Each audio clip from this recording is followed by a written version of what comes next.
Olá pessoal, sejam muito bem-vindos ao canal Geriatria com Miola. Aqui a gente aprimora o conhecimento de vocês sobre as demências para que vocês tenham mais paciência e confiança para cuidar dos pacientes ou familiares de vocês. Meu nome é Vinícius Miola, eu sou médico geriatra e hoje a gente vai falar um pouquinho sobre a demência frontotemporal.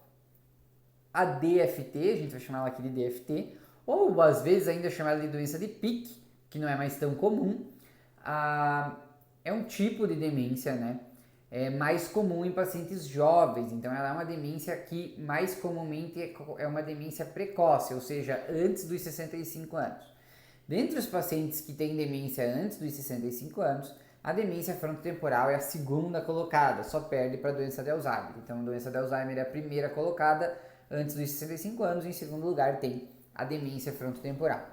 E ela é bastante complexa porque ela tem alterações que são bem diferentes das outras demências, né?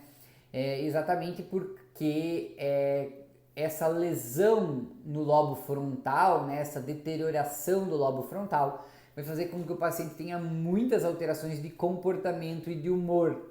Então, muitas vezes esse paciente vai até ser levado primeiramente ao psiquiatra, por se achar que é uma alteração de comportamento, e não ao geriatra ou ao neurologista, para fazer essa primeira avaliação e acabar fechando esse diagnóstico de demência frontotemporal. Quando a gente olha os critérios diagnósticos da DFT, a gente vê 6 deles, né? Lá no Levi a gente conversou, tinha 4 principais, aqui a gente vai ter 6, e se o paciente tiver 3 desses 6 critérios, a gente diria que a gente pode fechar o diagnóstico clínico de demência frontotemporal. Quais são esses 6 critérios? Então, o primeiro deles é a desinibição causada justamente por essa lesão frontal, né, que acomete o córtex pré-frontal, que é responsável por seu nosso senso inibitório. E essa desinibição vai fazer com que o paciente tenha comportamentos bizarros que ele jamais teria se ele não tivesse com um quadro demencial. Então, às vezes, coisas do tipo como se masturbar em público, fazer suas necessidades em público, né, urinar, cocô, flatulência, né, em lugares inapropriados, uma certa hipersexualização, então ter comportamentos sexuais que não teria em condições normais, assediar pessoas, né, tentar assediar pessoas desconhecidas na rua, certo? Eventualmente até fazer coisas muito estranhas, cometer crimes, justamente porque o paciente perde completamente esse senso inibitório.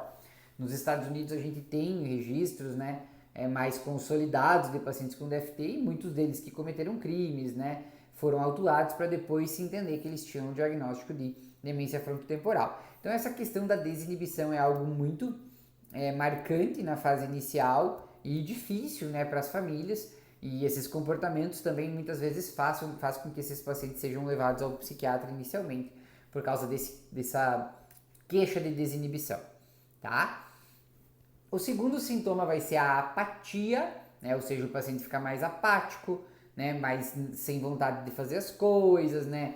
Aquele humor é mais para baixo, né? Então não quer mais fazer as coisas, não quer mais fazer as suas atividades, você estimula ele não, né, não sai mais, fica só em casa, né? Então também uma alteração mais de um transtorno de humor, né? Que muitas vezes vai ser visto como uma anedonia, né? Um quadro mais depressivo, talvez, e que também pode muitas vezes fazer a família levar o paciente ao psiquiatra. E junto vai ter a perda da empatia. Então o paciente, além de ficar apático, ele perde a empatia pelas outras pessoas. Então não dá mais muita bola para o pai, para a mãe, para a esposa, para os filhos, para o pet, para outras coisas que ele gostava, para o time de futebol. Então você vai ver que ele vai começar a ter essa perda da empatia, principalmente pelos familiares próximos, né? E muitas vezes maltratar, né? Ou não dar atenção de vida, não cuidar, não fazer as coisas da forma que ele fazia antes, muitas vezes para dar conforto, dar qualidade de vida, dar amor para a família. Você vai ver esses sentimentos começarem a ficar, né, perdidos. Ele não vai mais expressar isso da maneira como fazia antes.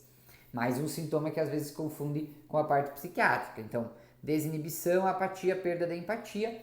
A gente vai ter um quarto que vai ser transtornos compulsivos. Então, muitas vezes um paciente que não tinha sintomas compulsivos acaba desenvolvendo, especialmente, por exemplo, compulsão com limpeza ou com organização, né? Então, começar a lavar a roupa várias vezes ao dia, organizar e reorganizar várias coisas na casa que já estavam organizadas, né? Então esses sintomas compulsivos que antes ele não tinha, ele acaba desenvolvendo durante a evolução inicial do quadro de demência.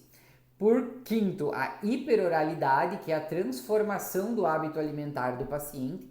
Então ele começa a ter uma preferência por carboidratos e por colocar muitas coisas na boca, né?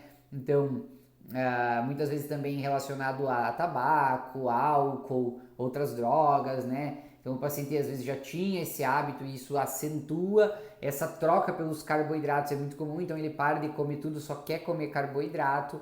Então isso a gente chama de hiperoralidade, que também é um sintoma desse da DFT. E por último, os sintomas neuropsiquiátricos testados, avaliados em teste neuropsicológico. Então se eu fizer um teste neuropsicológico e eu conseguir determinar que o paciente tem uma lesão frontal, isso também atua como um critério diagnóstico. Então eu vou ter 6 critérios: desinibição, apatia, perda da empatia, hiperoralidade, sintomas compulsivos e alteração nos testes neuropsicológicos. Dessa forma, se eu tiver 3, eu fecho o diagnóstico clínico de demência frontotemporal variante comportamental. Beleza?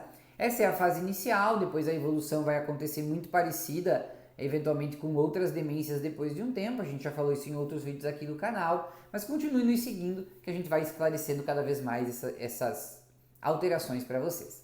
Beleza? Então, não esqueçam de curtir, comentar e compartilhar esse vídeo. Comentem aqui se vocês conhecem alguém com DFT. Mandem para alguém que vocês conhecem que esse vídeo pode ajudar. Não se esqueçam de se inscrever no nosso canal, ativar o sininho para receber as notificações dos vídeos. E também nos nossos canais do Instagram e do TikTok, Geriatria com Miola. Beleza? Então até lá, um abraço, até mais!